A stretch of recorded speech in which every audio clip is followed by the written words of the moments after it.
સર્વાવતારી શ્રી હરિએ આજ સુધી આ બ્રહ્માંડમાં અનેક અવતારો ધારણ કર્યા, પરંતુ અવતારીનું આ વખતનું અવતરણ તો કંઈક જુદું જ હતું. જેમ વરસાદ વરસે ત્યારે સારી મોડી જગ્યાનો કાંઈ ભેદ પાડ્યા વિના બધે પાણી પાણી કરી દે, એમ શ્રી હરિએ આ વખતે અધમ અને પતિત જીવોનું પણ કલ્યાણ કર્યું છે.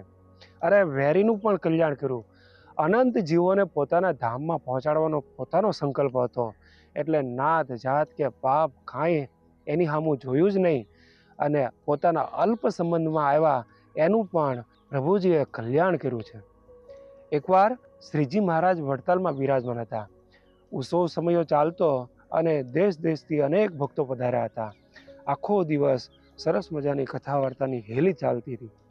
રાત્રિને વિશે પણ મહારાજ સભા કરીને બિરાજમાન હતા અને સૌ ભક્તો મનોહર માવની માધુરી મૂર્તિ નિહાળતા હતા. એક દિવસ અચાનક એક બાઈ આવી ચડી અને એ મેલી વિદ્યાની જાણકાર હતી. મહારાજની પાછળ અંધારામાં એ આવીને ઊભી રહી ગઈ અને આજ દિવસ સુધી એણે મંત્રેલા અડદથી 27 માણસોના પ્રાણ હરેલા, ને આજે પણ એ પ્રભુજીના પ્રાણને હરવા માટે આવી હતી. પણ અંતર્યામી એવા પ્રભુથી કંઈ આ વાત અજાણી થોડી હોય. પાપીબાઈના અંતરમાં પણ પ્રભુજી તો રહેલા, એટલે પ્રભુ એના મેલા વિચાર જાણતા હતા. એટલે એકદમ ઊંચા અવાજે મહારાજે કીધું, એ સાંભળો, એ અમારી પાછળ માસી પૂતના ઊભી છે અને એ અમને મારી નાખવા માટે મંત્રેલા અડદ નાખે છે.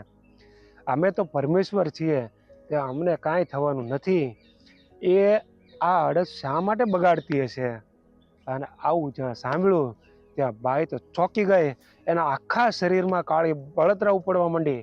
આજ દિવસ સુધી એણે ક્યારેય ન અનુભવ્યું હોય એવો અનુભવ થવા લાગ્યો. પરંતુ આ આશ્ચર્યકારી પ્રસંગથી એ બાઈના મેલા વિચારો શુદ્ધ થઈ ગયા અને તરત જ એ પ્રભુના ચરણમાં પડી અને માફી માગી કે પ્રભુ, મને માફ કરજો, હું તમને મારવા આવી હતી. તમે તો સર્વાંતર્યામી છો અને તમે તો પરમાત્મા છો. આજથી હું આપના શરણે છું. શ્રી હરિ તો પાપી અસુરોને પણ તલવારથી મારવા નહીં, તારવા આવ્યા હતા, તો આ શરણે આવેલાને પ્રભુ કેમ મારે? તરત જ પ્રભુજીએ તે બાઈના પર્વત જેટલા મોટા પાપ હતા એ બધા બાળી દીધા. એની પીડા શાંત થઈ ગઈ અને અંતકાળે એ બાઈનો પ્રભુજીએ ઉદ્ધાર કર્યો હતો. ભગવાનને મારવા માટે તૈયાર થયેલા હોય એવા અધમ પાપી બાઈનો પણ મહારાજે તત્કાળ ઉદ્ધાર કર્યો હોય, તો આપણે તો એના લાડલા ભક્તો છીએ.